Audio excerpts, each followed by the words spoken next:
कावळा हा अत्यंत हुशार, चलाख, तीक्ष्ण नजर असलेला पक्षी आहे. पक्ष्यांमध्ये कावळ्याला सर्वात बुद्धिमान मानलं जातं. कावळा मनुष्याचा चेहरा दीर्घकाळ लक्षात ठेवू शकतो.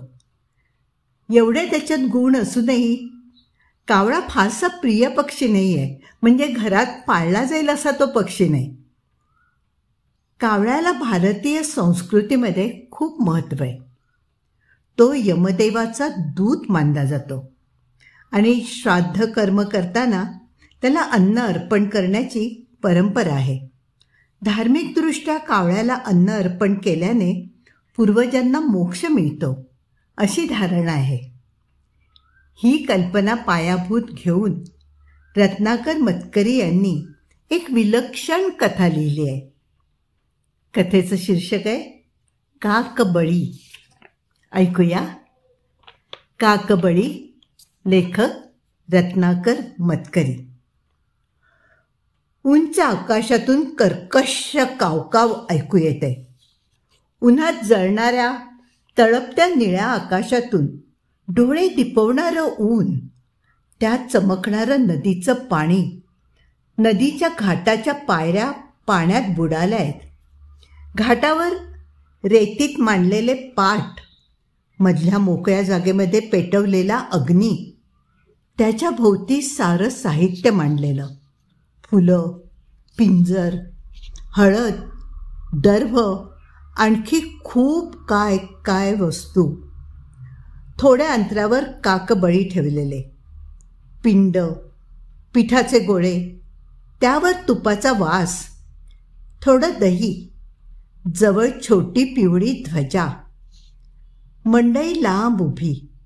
कावळा येऊन पिंडाला कधी चोच लावतो याची वाट पाहत. आणि कावळे आकाशात घिरट्या घालतायत, कलकलाट करतायत. त्या तळपत्या, डोळे जाळणाऱ्या उन्हात भटजी एकदा काक काक काक अशी साथ देतात. मंडई वाट बघत उभी राहतात. नारायणाचा जीव गलबलून जातो. वडिलांच्या पिंडाला कावळा शिवेल ना? नाही शिवल्या तर? कुणी सांगितलेल्या गोष्टी त्याला आठवत राहतात. इच्छा राहून गेली तर म्हणे दिवसभर वाट पाहिली तरी कावळा पिंडाला शिवत नाही. आबांची काय इच्छा राहिली असेल? चांगले म्हातारे होऊन तर गेले. सूनमुख दिसलं, नातू दिसले, गावातलं छोटं घर पण नीट चाललंय. शेतखंडाने दिलेलं तेही साधारण बरं पिकतं. खंडकऱ्यांनी लबाड्या करून सुद्धा 4 पैसे मिळतायत. मग आबा तुम्हाला हवंय तरी काय? भटजी पुन्हा एकदा काक काक करतात. नारायणाला गरगरू लागतं. उपासामुळे पोटात अन्नाचा कण नाही. घसा कोरडा पडलेला. उन्हाकडे तर बघवत नाही. एकदम एक भलताच विचार त्याला सुचतो. आत्ता इथल्या इथे उन्हात उभं राहिल्या एकाएकी आपला प्राणच गेला तर? आपल्या मागे बायको आहे, 2 मुलगे आहेत, त्यातला एक तर अजून रांगताय. आपण अचानक मेलो तर आपल्या पिंडाला कावळा शिवेल. आणि जवळच काव काव होते. मंडईला थोडी हुशारी येते. एक कावळा उतरून येतो. त्याच्या मागून दुसरा. काव काव करत तो इतरांना बोलावू लागतो. पिंडाभोवती सगळे नाचू लागतात. मग पहिला चोचीनं हळूच पिंडावरची ती उन्हापेक्षा पिवळी असलेली ध्वजा उचलतो आणि बाजूला टाकतो. पक्वान्न खायला मिळणार या आशेने ते भुकेलेले जीव सुखावतात. आणि आता ते तुपात चोच घालणार. इतक्यात कुठून तरी संडीशी एक दगड भिरभिरत येतो आणि कावळ्याच्या मरमी बसतो. जीवाच्या आकांताने तो कावळा एकदा भेसूरपणे काव असं ओरडतो आणि पाय वासून पिंडाच्या शेजारीच मरून पडतो. त्याचा साथीदार कलकलाट करत उंच उडतो. दगड आला त्या दिशेने मंडळी वळून पाहतात. नदीवर भाकऱ्या खेळणारी पोरं भेदरून पळ काढताना दिसतात. रक्त, काळ्या शार पिसांमधून पांढऱ्या मुदीवर भसाभस गळणारं रक्त. पिठाची मूठ पिंजर घातल्यापेक्षा अधिक तांबडी भडक होते. कावळ्याचं रक्त. भटजींचे डोळे विस्फारतात. आजवर इतकी कार्य त्यांनी पार पाडली, पण असं आक्रीत घडलेलं त्यांनी कधी पाहिलेलं नसतं.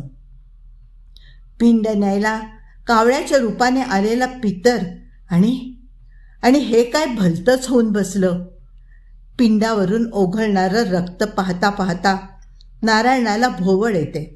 मंडळी त्याला धरायला धावतात आणि बघता बघता उन्हात जळणारं ते आकाश कावळ्यांनी भरून जातं. कानांनी ऐकवणार नाही असा कलकलाट करत शेकडो कावळे तिथे गोल गोल फिरू लागतात. ते एकमेकांशी बोलतात की त्या मेलेल्या बांधवाचं समाधान करतात.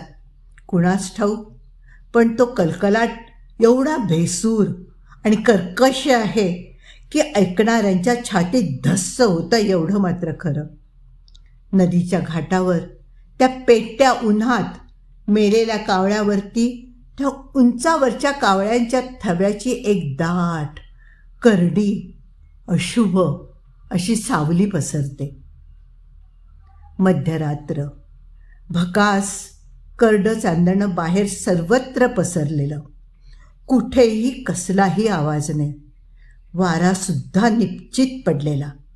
मध्येच क्वचित दूर जंगलातून भालूचं विव्हळणं ऐकू आलं तर तेवढंच. अंथरुणात अस्वस्थ चुळबुळ करणारा नारायण. त्याला झोप येत नाही. डोळे मिटताच तो पिंडावर पडलेला कावळा आणि त्याच्या पंखातून ठिबकणारं रक्त दिसू लागतं. जागे राहण्याची मग भीती वाटते. पलीकडे बायको, मुलं स्वस्थ झोपलेली. नारायणाला त्यांचा हेवा वाटतो. घडलेला प्रकार त्याने बायकोला सांगितलेला आहे, पण तिने तो विशेष मनावर घेतलेला नाही. नारायणाच्या मात्र डोक्यातून तो जात नाही. त्याला एक प्रकारचा धसका बसलाय. जणू त्याने स्वतःच तो दगड जाणून बुजून मारला. जणू एखाद्या दुष्ट दैवताला दुखवलंय. जणू भूता खेताना डिवचलं. नारायण अस्वस्थपणे कुशी बदलतो आणि त्याच क्षणी त्याला माझघराच्या खिडकीवर पंखांची हलकी फडफड ऐकू येते. क्षणभर त्याच्या काळजाची धडधड थांबते. मग वाटतं असेल कुणाच्या तरी खुराड्यातली कोंबडी फडफडत. पुन्हा तोच आवाज, अधिक स्पष्ट. नारायण उठतो. उशाशी मंद जळणारी दिव्याचं डबडं घेऊन माझघरात जातो. खिडकीत कुणीच नसतं. त्याला हायसं वाटतं. फुलपात्रभर पाणी पिऊन तो अंथरुणात येऊन पडतो. पलीकडे बायको, मुलं स्वस्थ झोपली आहेत. दूरवर कुणाचं असं कुत्रं अशुभ रडतंय. वाऱ्याचा एक झोत येतो आणि दिवा विझून जातो. एवढ्यात पुन्हा काहीतरी वाजतं. दरवाजावर टकटक केल्यासारखं. कोण असेल हे एवढ्या रात्री? टकटक पुन्हा ऐकू येते. ही टकटक चोचीची? लाकडावर कुऱ्हाडीचा घाव बसावा तशी ही कल्पना त्याला सुचते. काही क्षण तो तसाच अंथरुणात पडून राहतो. टकटक कमी होते, पण अजिबात थांबत मात्र नाही. एका संथ लयीत ती चालूच राहते. मग नारायण धीर करून उठतो. काय आहे ते पाहावंच अशा निश्चयाने पाऊलही न वाजवता तो दरवाजाशी येतो. बाहेर जे काही असेल त्याने आपल्या चाहुलीने निघून जाऊ नये, ते पाहायला मिळावं यासाठी ही सावधगिरी. आणि अकस्मात टकटक संपूर्ण थांबते. एक सूक्ष्म गुंजारव, ओहोटीच्या लाटेचा येतो तसला आवाज त्याच्या कानावर पडतो. आवाज न करता नारायण हलकेच अडसर काढतो. दार उघडून बाहेर पाहतो. बाहेर कुणीच नव्हतं. तो दाराबाहेर पाऊल टाकतो. क्षणभर ओट्यावर उभा राहतो. अंगणाकडे पाहत सगळं अंगण काळं कुट्ट झालेलं अंगणातल्या त्या काळोखाचं नारायणाला आश्चर्य वाटतं आणि पाहता पाहता त्याच्या अंगावर सरसरून काठा उभा राहतो. घशात आवंढा येतो. त्याला प्रथम जो काळोख वाटला होता त्यात आता त्याला आकृती स्पष्ट दिसू लागतात. तो असंख्य कावळ्यांचा समुदाय असतो. ते कावळे बोलत नाहीत, पंखही फडफडवत नाहीत. गुपचूप, अगदी गुपचूप बसून आहेत. अधूनमधून फक्त माना हलवीत आहेत. चांदण्यात त्यांच्या बाकदार चोची लखलखतायत, जशी काही त्यांची एक गुप्त परिषद भरली आहे. एक गुप्त संदेश ते न बोलता एकमेकांना सांगत असतात. नारायणाच्या दारात ते धरणं धरून बसलेत, पण काही मागत नाहीत. जणू काय हवं ते मागण्याची त्यांना गरजच नाही आहे. ते त्यांना स्वतःलाच मिळवता येईल. भकास राखाडी चांदण्यात अंगणात गुपचूप बसून राहिलेले, दाद मागणारे ते असंख्य जीवांचे काळोखी तळे बघता बघता भीतीने नारायणाचं भान जातं. लटलटत्या पायांनी तो घरात येतो. दरवाजा कसाबसा लावून घेतो आणि त्या बंद दरवाजाशीच मटकन खाली बसतो. रात्रीच्या प्रकाराविषयी नारायण बायकोकडे काहीच बोलत नाही. ती घाबरून जाईल असं त्याला वाटतं, किंवा कदाचित तिला काहीच वाटणार नाही. उलट आपल्या भित्रेपणाला ती हसेल. कदाचित तिचा विश्वासही बसणार नाही. रात्री पाहिलं ते स्वप्न होतं असंही ती म्हणेल. ते स्वप्नच होतं असं तो स्वतःलाही समजावतो, पण समाधान होत नाही. अस्वस्थता कायम राहते. बाहेर कडकडीत ऊन पडलंय. जागरणामुळे उन्हाकडे पाहवत नाही. अस्वस्थपणेच नारायण जेवायला बसतो. बायको वाढू लागते. भाताच्या मुठीकडे पाहताना नारायणाला काकबळीच्या पिंडाची आठवण येते. आमटी वाढता वाढता बायको एकदम ओरडते, अहो अहो हे हे हे बघा काय ते. वाडग्यात एक मोठा काळा कुळकुळीत पंख असतो. त्याला लागलेली आमटी थेंब थेंब खाली ठिपकत असते. कावळ्याचा पंख येतो. नारायण शहारून म्हणतो, कावळ्याचा पंख? अगं बाई, आमटीत कसा पडला? बायको तोंड वेडवकडं करत म्हणते. तिच्या पोटात नुसतं ढवळू लागतं. आमटीतला तो पंख पाहून आपल्याला ओकारी येणारसं तिला वाटू लागतं. कुणालाच जेवणाची इच्छा राहत नाही. सगळं अन्न कुत्र्याला घातलं जातं. नारायण मात्र या प्रकाराने पुरता हादरून जातो. त्याला काहीतरी समजून चुकतं, मात्र ते कुणाला समजावता येण्यासारखं नाही आहे. कसली तरी पीडा आपल्या मागे लागली आहे. या कोपापासून आता आपली सुटका नाही. त्याला एकदम बाबूराव मांत्रिकाची आठवण होते. बाबूरावाच्या हुशारीचा अख्ख्या गावात दबदबा आहे. भूतखेतं त्याच्या वाऱ्याला उभी राहत नाही असं म्हणतात. तो नक्की काहीतरी उपाय सांगेल. त्याला साकडं घालू, निदान सांगून तरी पाहू, अशा विचाराने नारायणला थोडा धीर येतो. आज दुपारी बाजारातून परत येताना बाबूरावाकडे खेप घालायचीच असं तो पक्क ठरवतो. अहो, बाजारातनं पिंजर आणायला विसरू नका बरं का, घरातली संपली आहे, बायको सांगते. सायकलला पिशव्या लावून नारायण बाजारातून परत येत असतो. खड्डे, दगड चुकवीत चुकवीत सावकाश सायकल चालवत असतो. ऊन उतरत आलेलं असतं. मळलेल्या वाटेला कुणी माणूस नाही.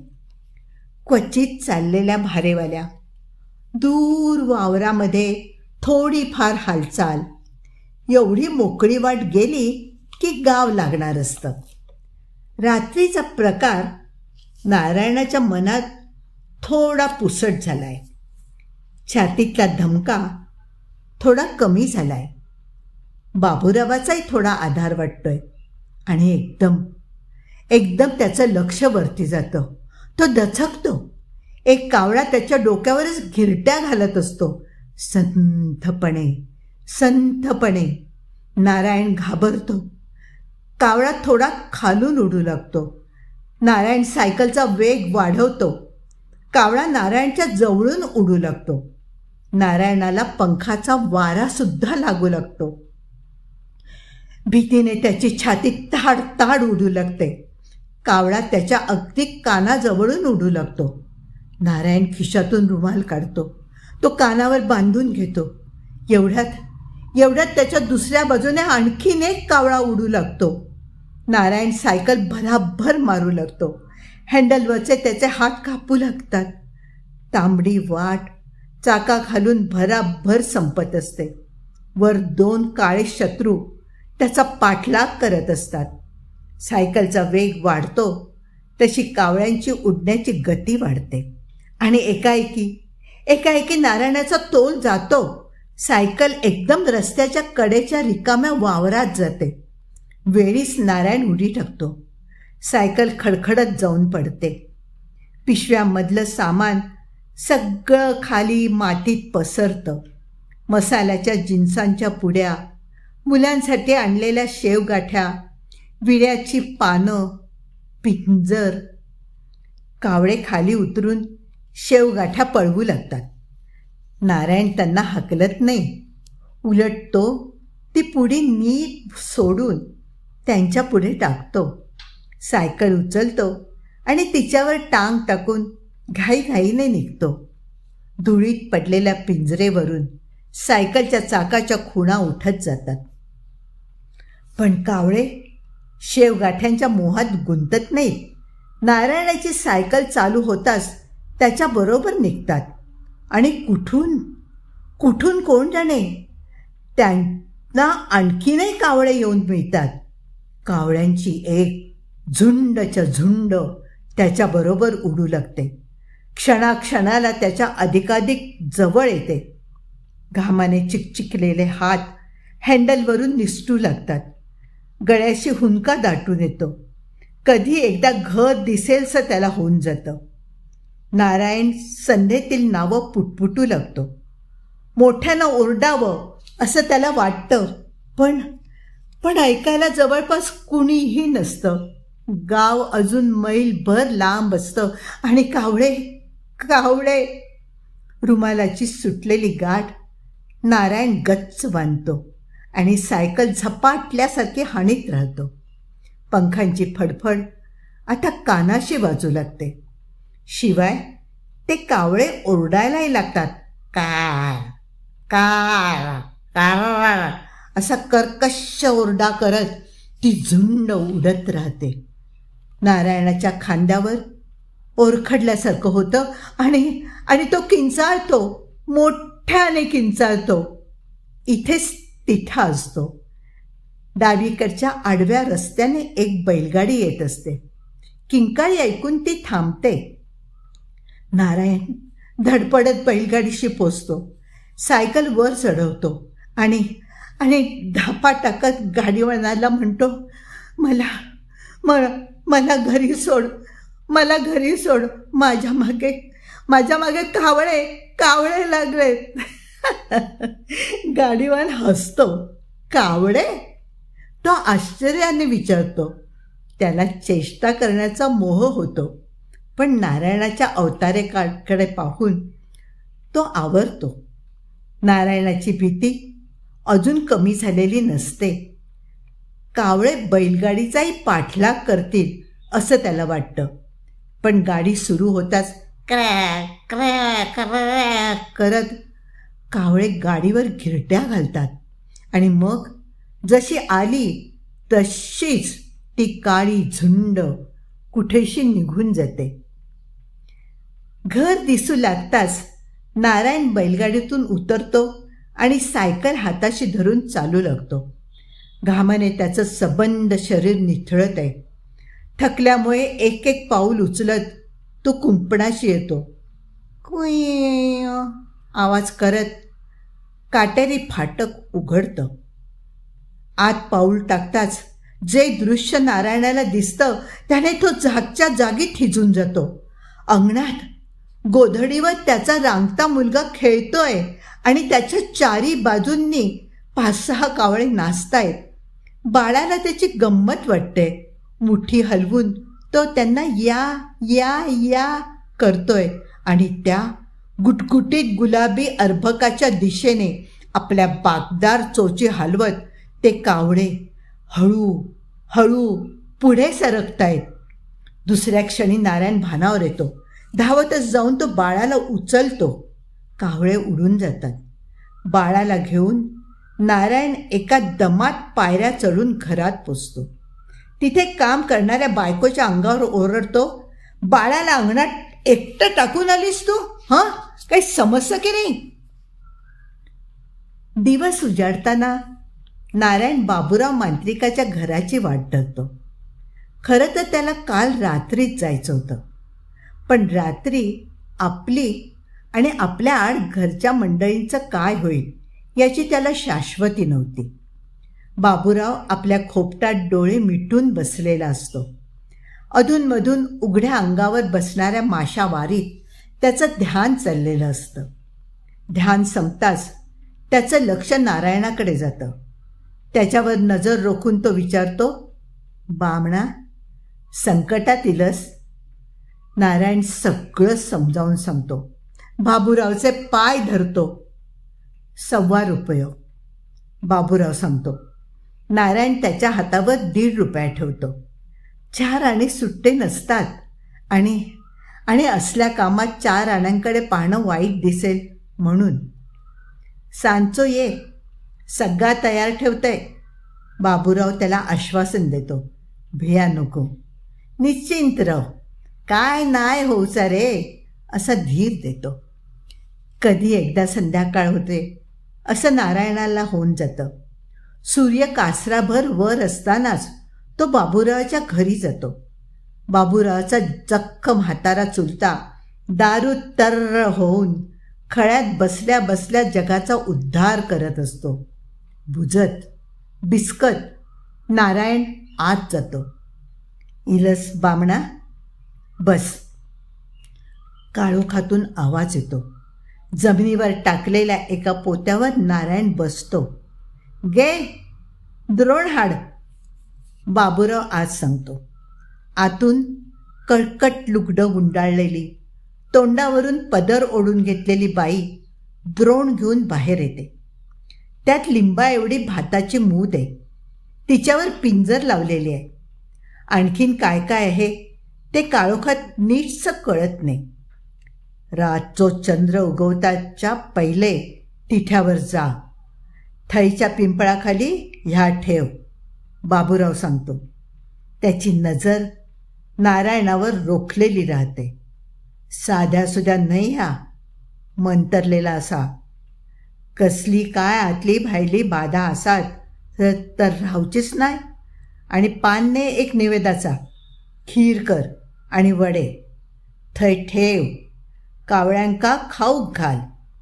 तेचो भाग तेंका मिळालो म्हणजे तृप्त जातले. काय भिया नको, काय भिया नको. नारायण मान डोलावून द्रोण उचलून चालू लागतो. प्रसादाचो ₹1.25 बाबूराव आठवण करतो. नारायण ओशाळतो. पसरलेल्या पंजावर ₹1.25 ठेवतो आणि बाहेर पडतो. पिऊन तर्र झालेला म्हातारा अजूनही शिव्या देतच असतो. नारायण झपझप चालू लागतो. काळोख पडू लागलेला आहे. लवकर घरी पोचायला हवं. अजून जेवण रांधून चंद्रोदयापूर्वी ते घेऊन तिथेशी पोचायला हवं. नारायणला आता हलकं वाटू लागलं. काळोखाला आता तो भीत नाही. त्याच्या हातात जालिम उतारा असतो. तेंचो भाग तेंका मिळालो म्हणजे तृप्त जातले. हे बाबूरावचे शब्द त्याच्या कानात घुमत राहतात. नारायणाचं अवसान वाढलं. म्हाताऱ्याच्या शिव्या लांबून ऐकू येऊ लागतात. नारायण घराच्या दिशेने भराभर पाय उचलतो. नारायण तिठ्याच्या दिशेने भराभर चालत असतो. चंद्रोदयाला फार थोडा वेळ राहिलाय. आकाश उजळू लागलेलं. ढगांना रुपेरी कडा चढत चाललेली. आजूबाजूची घरं काळोखात बुडालेली. तरी अजून जाग आहे. कुठे कुठे गुरे हंबरतायत, कुणी कुणाला साथ देतंय, कुठे कुणाचं पोर रडतंय, नाहीतर कुठे कुणाचं तरी एखादं कुत्रं भुंकतंय. हळूहळू गाव मागे राहतो. सगळे आवाज थांबतात. नारायण तिथ्याशी येऊन पोचतो. दाट काळोख, कुठेच कुणाचा शब्द नाही. एका बाजूला गावातले लुकलुकते दिवे, दुसरीकडे उघडं माळरान. सगळं सगळं अगदी निशब्द. फक्त वारा तेवढा मोकाट सुटलेला. तिथ्यावरच्या पिंपळाची पानं वाऱ्याने सळसळत आहेत. त्यांचा केवढा आवाज होतोय. नारायण एकदा आजूबाजूला मागे पुढे पाहतो. गळ्यातल्या लाकिटाला हात लावून कुळदेवतेचं नाव घेतो आणि पिंपळाखाली पिंड ठेवतो. मग मोकळ्यावर पान मांडतो. नदीच्या घाटावर भटजींनी केला होता तसा का का का असा आवाज काढतो. कुठून तरी कावळ्याने यावं म्हणून. आता तो कावळ्याला घाबरत नाही. आता कावळा येणार आहे तो स्वतःचा भाग न्यायला, आपलं घेणं घेऊन तृप्त व्हायला. आणि अखेर कावळा येतो. पिंपळावरून झपकन खाली उतरतो.